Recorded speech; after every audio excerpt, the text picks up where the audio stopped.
So you see that you do not know the physical death means we have to explore whether it is unknown to me or it is not known to me now and it can be known in the future.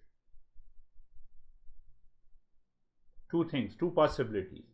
Something is unknown, so it can be known to me if I acquire the knowledge, or it remains unknown. You see, so if I die, I am unconscious, so I don't know whether I am dead or alive. What was that? If I am dead, it means I am unconscious, so I don't know what is the death. So the death remains unknowable to me. Death remains unknowable. Neither the birth nor the death, which is unknown to me, it remains unknown to me. At the time of the birth, I don't know. That's right. Like the other day, a friend wrote me. I gratulated her for her birthday and said, she wrote me back and said, I never thought I would get that old. Yes, so there are many puzzles here. Eastern wisdom looks deeply into it. So first thing, that death is unknowable. Unknown, we have two categories. I don't know this watch, so I can know this watch. I can acquire the information and the knowledge. So I know how this watch works. But as far as the death is there, so it falls into the second category, that it is unknowable. Sorry.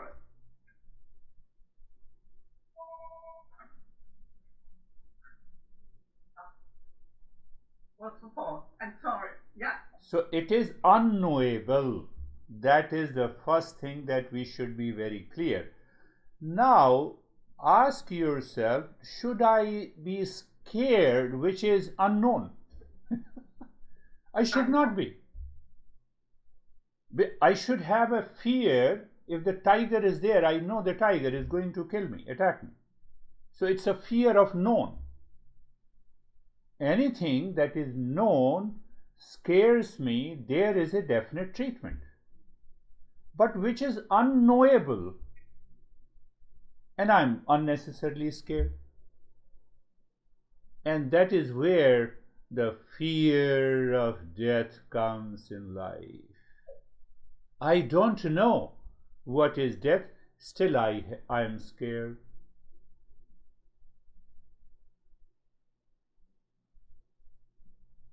And it causes, now see, pay attention. So master, our teaching takes us to a next level. So you say that I don't know the death, it is unknown, it is unknowable.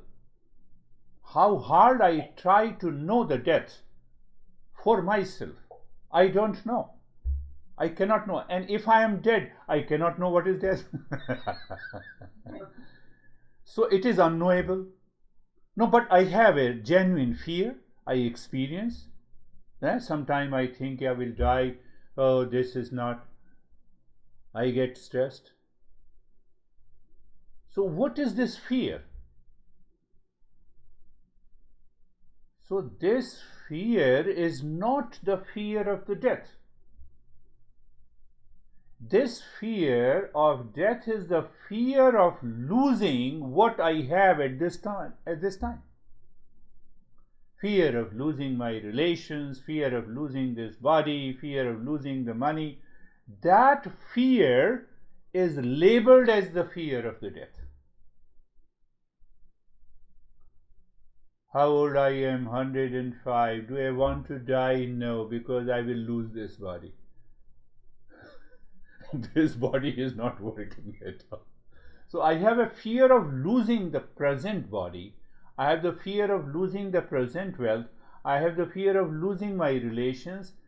That fear together is labeled as the fear of death. Are you getting it? What I'm saying? It is not exactly the fear of death because it is unknowable. I don't know it. And it cannot be known. It cannot be known. If I am dead, I cannot know what is death. As long as I am alive, I cannot know what is death. That's right. The ideal is you go to bed and in the morning you wake up dead. I mean, that's the best thing that could happen. Yeah, you see that? You see, so there is a great master who lived until 1970s, I think 60, yeah, 70s, in southern India. His name is Raman Maharshi. So he lived until when? 1970. And what was his age? His age was almost 90. Oh, no, there but was Asian person, I think was it Chinese, which I read 10 years ago in a Tai Chi paper. There was a guy, a man who lived up to 250 years. Yeah, there are. He was married. He had 40 wives, Oh. not at the same time. I mean, one after the other. Oh, quite lucky. 41. What? No, what I'm talking is that Maharshi Raman understood and wanted to inquire about the death. He said, what happens if I consciously die? So then he examined that death simply means the body stops working. So he lied down on the ground comfortably, he relaxed, he experienced the total tingling and the numbness, and he resolved that I will not move my body. I will present to the mind that this body is a dead, because the dead body doesn't move. Right. So that is the discovery. So he continued into that state for 15 hours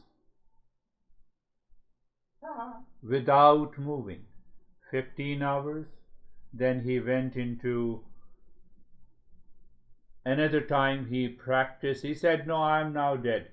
So it means, there is no automatic response to the sense organ of the sound or the touch, and he remained like a dead body.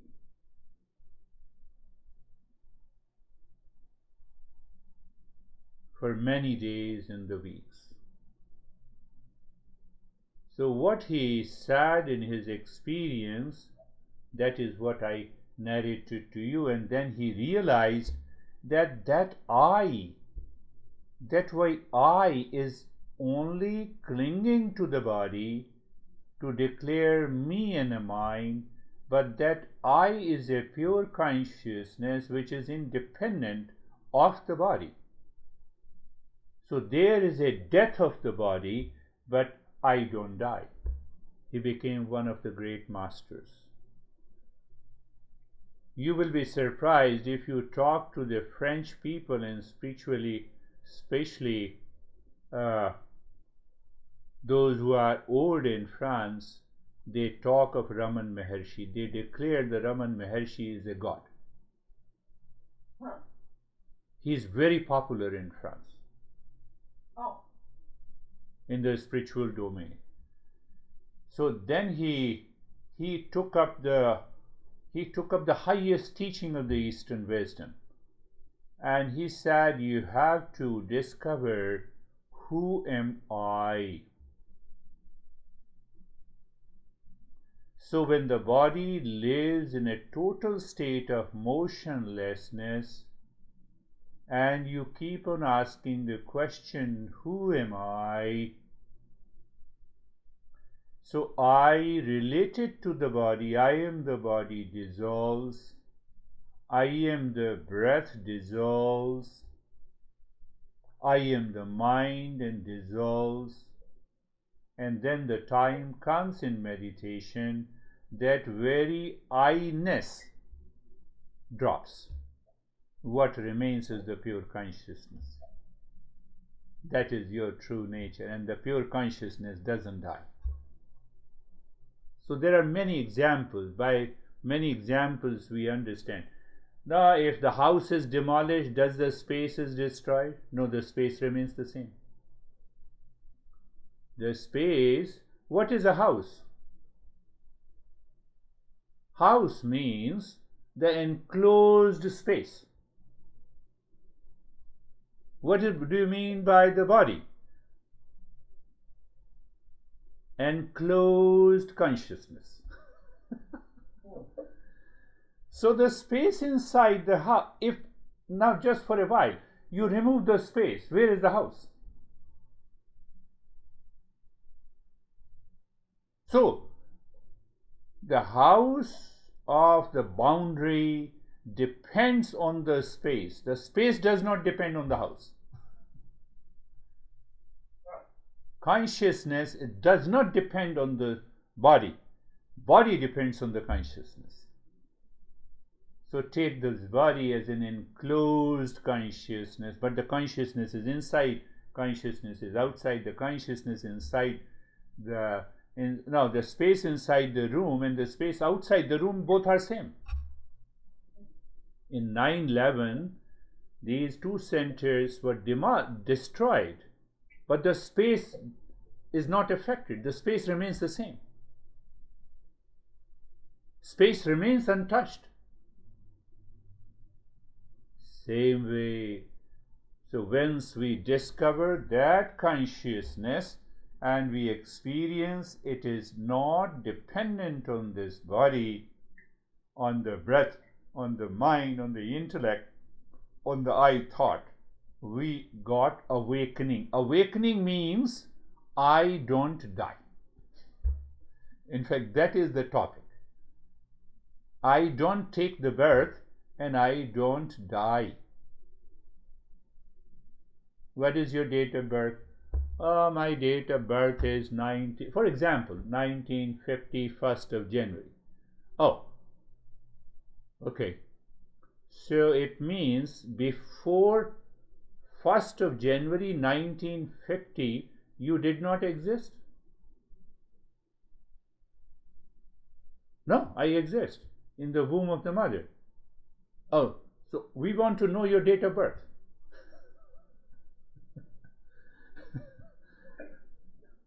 So 9 months before? Okay, 9 months before. So 9 months before, there is a fertilization process in the womb of mother after the physical. So no, were you not present before that? My parents gave me this physical form. Consciousness was already present before that.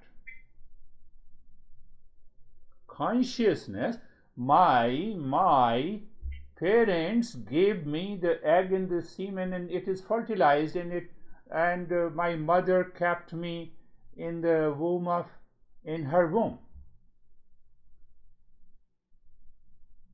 What is the main characteristics of every living species? Consciousness. Was that consciousness not present before the fertilization? It was present. So what is your date of birth? What is your date of birth? It's a logically, we are not talking of belief, dogma and religion. What exactly is the date of birth?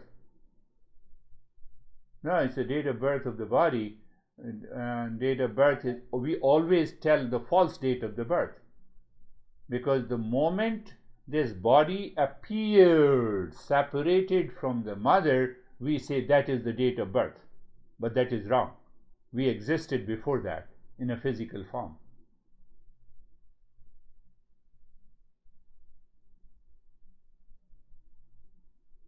So we just so the consciousness was present before? Yes. How come? It is like this space. Infinite space, I build my home, you build your home. You see, this body, this is home. And this body with the name and the form has to go one day. So why to worry? Why don't we stick to that I am pure consciousness? I am one consciousness which is all pervading. It goes beyond the boundary of the body. That consciousness, what the consciousness is inside the body is also outside. The way the space is inside my home is also outside, and the space inside the home is the same as the space outside the home. You cannot divide it. Can you say I have two consciousnesses? Consciousness is one, space is one. So I remove the clinging from the body and the mind, and I attach the mind to the consciousness. I realize that I am one consciousness. That is known as awakening. That is known as the, almost you can say, the final step of meditation.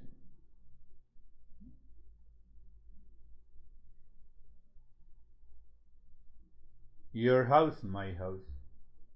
No, fact is that enclosed space is your house, the enclosed space is my house. And that enclosed space is known by the name, address, and the street.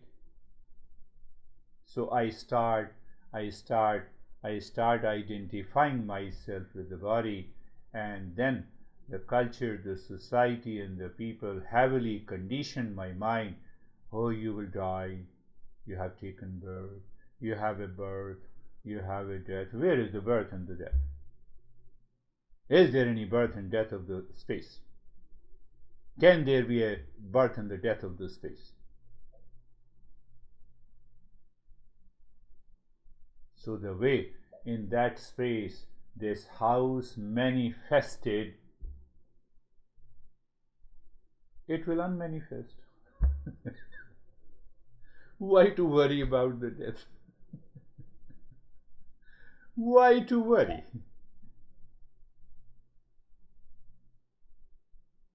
And we get too much concern, and then we have a fear of unknown. I told you before in the beginning, unknown has two categories. One thing that it is unknown, so let me know it. But can I really know the death? Answer is, it is unknowable. But who dies? The body. What is the death? It is the change of the form.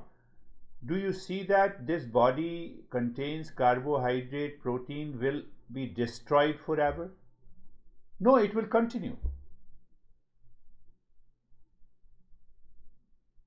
It will continue. Whether you burn this body, whether you cremate it, ultimately the phosphorus present in this body will meet with the phosphorus cycle, nitrogen cycle, oxygen cycle, carbon dioxide cycle. It will create a new species. It will create, it is helpful the new people to take birth. So that is also not true. We don't die. Every inch, every atom, every carbohydrate, protein, they will fragment, they will go into the ground, and it will nourish the plants and the animals we eat. It got. So even if we say the body dies, body doesn't die. Only the name and the form dies. Yeah, we had something extraordinary happening at the end of the street. There was a woman younger than me, Dorothy Mullen. She was very interested in nature and in health, and she got a cancer, but she knew it was coming on. Good. And she knew that she would have enormous pain. Okay. So you know what? She prepared herself to die. Good. And she planned it. And I think she had some help also from the partner she was living with, who was a lawyer, who took care of the legal things. And at one uh, uh, at one point, she really, I don't know whether they injected her. There was a special day where she left her life consciously. Very good. You rightly said. And she made tapes, but I didn't like to look at it. And all the people knew about it because she was well known in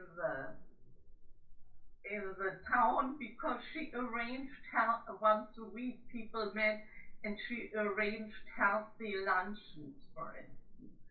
So, but there she called it dying, something like that, dying Dorothy's way. So she prepared herself to leave the life because she didn't want to continue the horrible pain, apparently, which the Yes, yes. psychiatrists abroad. What do you think of that? When I have already understood that, we are very clear when she says living or dying consciously. So here we don't use the word living and dying consciously. We say that if you recognize, you have a cognition that I am not the body. So whatever happens to the body doesn't matter. Then we stop giving a label whether it's a dying or it's living. Now when I say I am pure consciousness, so then it makes the sense, because now I'm, whether I say dying consciously, that is not true, but I am consciousness, so there is no question of birth and the death. That is what the awakening is. So you don't die consciously, you live consciously that I am not the body, breath, mind. So you continue to live. You continue to live as long as this body remains. After all, one day the body is subject to change. So what is subject to change has to go one day, has to change the name and the form. So there is no fear of death, there is no fear of pain, because I am pure consciousness. Pure, I am one, unitary consciousness, which is all pervading, of the nature of peace and happiness. So once you recognize, you have that cognition, then what is happening to the body doesn't make any difference. It does not make any difference. Tell me how many activities of the body you can regulate. Do you eat your food and then you sit down and say, let me digest the food? The food is digested by itself. Do you pump your blood into the heart, or the blood is automatically pumped by some intelligence present in the body? The food is digested by some intelligence in the body. We have 60 trillion cells present in the body. Each is given a task. If each is carrying out this task, it has to be done by some intelligence.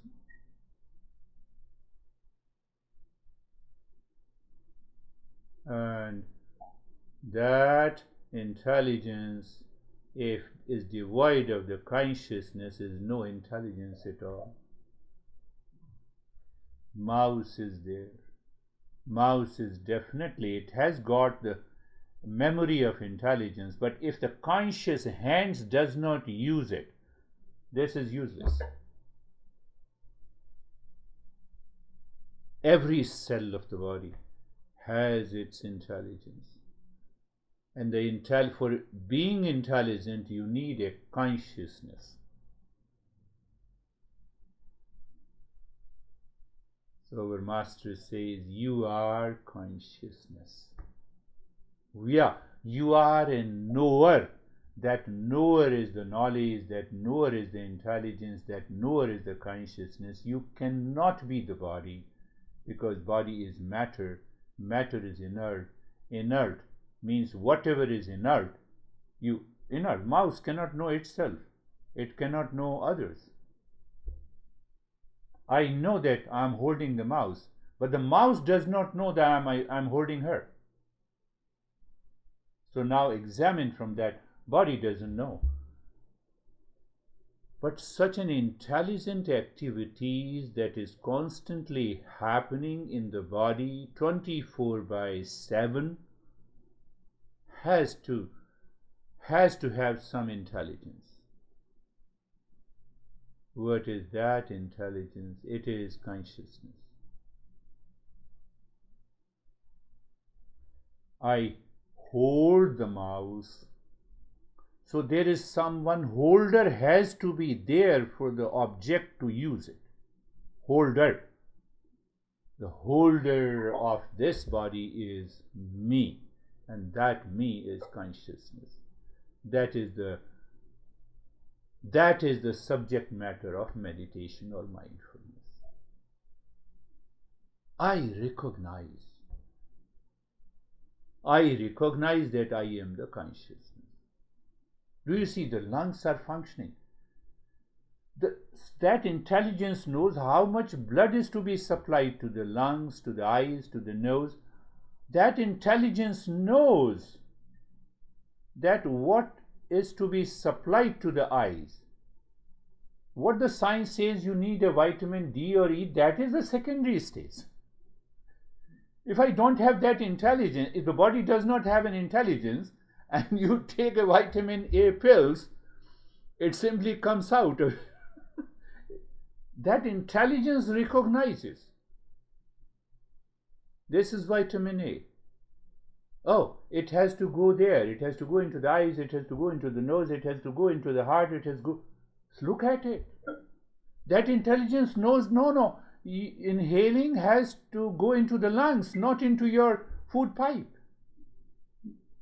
The food has to go into the food pipe. So behind that there is some intelligence. No, I have to use lot of protein because I am feeling weak. If the intelligence does not recognize the protein in the body, what you will do?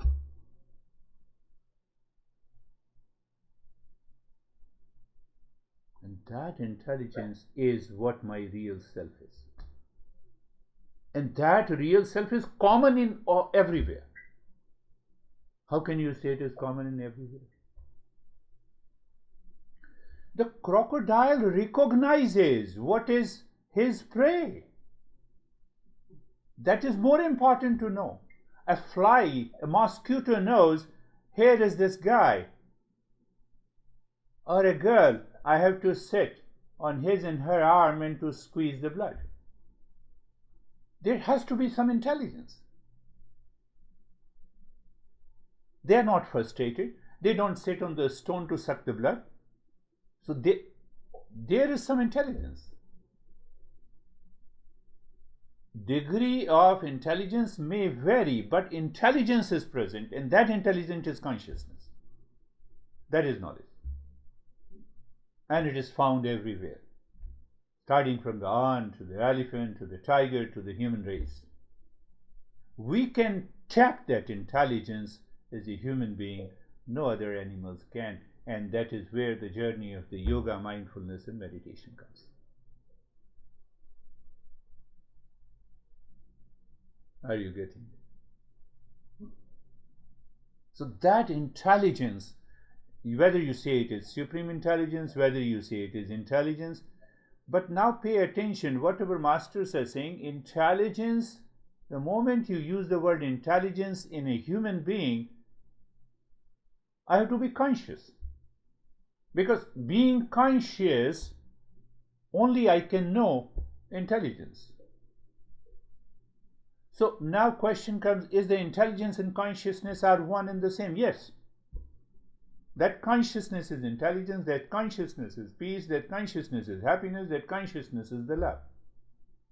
No, but where it goes in stress, it is superimposed by the body, mind, by ignorance, by wrong notions that I am the body, I will die. So this, not only this thought superimposed on that intelligence, I live in ignorance, I suffer.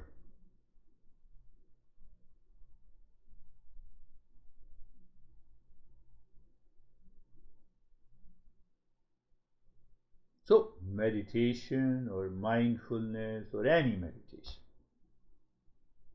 So when we learn the meditation without the traditional wisdom, we are lost. 1 minute of meditation, 2 minutes of meditation. 1 minute you do not prepare yourself, you remain in anxiety. How can you succeed? What is that 1 minute of meditation? We create our own, unless we stick to the traditional wisdom. After all, if I want to know physics, I have to stick to the physics principle. I cannot say, no, I have discovered a new physics. People will say you are crazy. And the people have discovered many practices of meditation. They are known as the New Age community. There is no New Age community. It's just a marketing, it's a gimmick. How can I leave the base?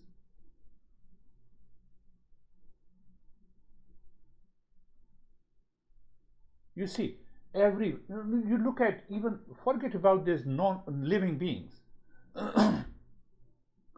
Is there not an intelligence present in the very air all the time? That is why it behaves the same way.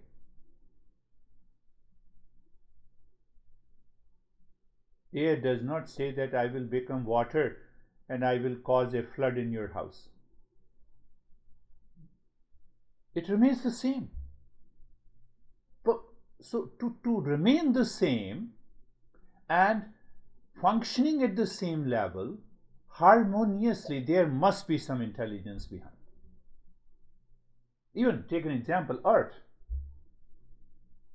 If that intelligence is not there, the Earth will say, now I will replace the movement of the sun. Sun, you come here and I will go there. It's not happening. There would be a collision between all the planets. So one intelligence is definitely working behind it. Entire solar system, water, air. Who gave, what is the essential nature of a water? The essential nature of a water is cold. You boil the water and leave it.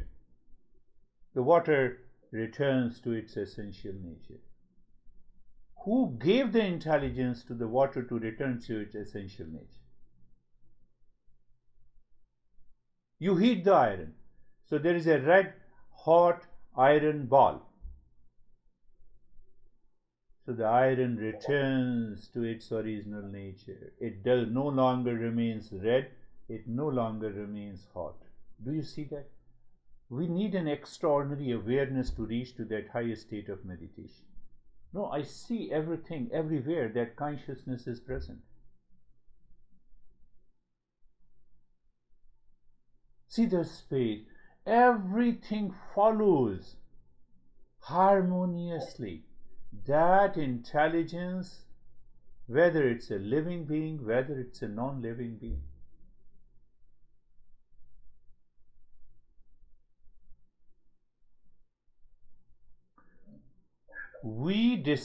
The scientists discovered that there are 2 atoms of hydrogen and 1 atom of oxygen makes water. Discovery means what? It is pre-existing. Science only knew it.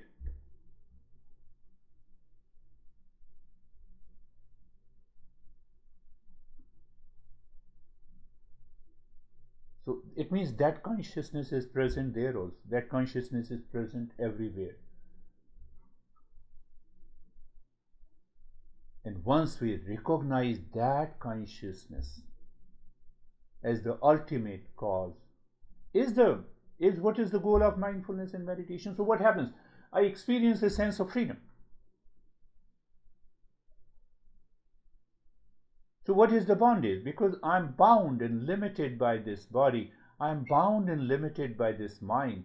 I'm bound and limited by my ego. So that limitations breaks up. There is a cognition that it is the one consciousness which is pervading everywhere is I am. I got it. I'm there. So awakening is not too far. It is here and now. But yes, it takes time because a lot of conditioning is there. A lot of impurities in the mind is there. That ignorance must go. We don't say that you need to believe, but yes, believe in order to purify the mind.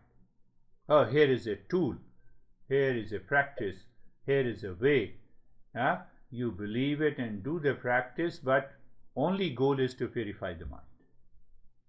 Don't believe it to make it a cult, make it a dogma, make it a something very strange system, and you get obsessed with it. No obsession is required, no attachment is required, and you continue to, you recognize you live into that state.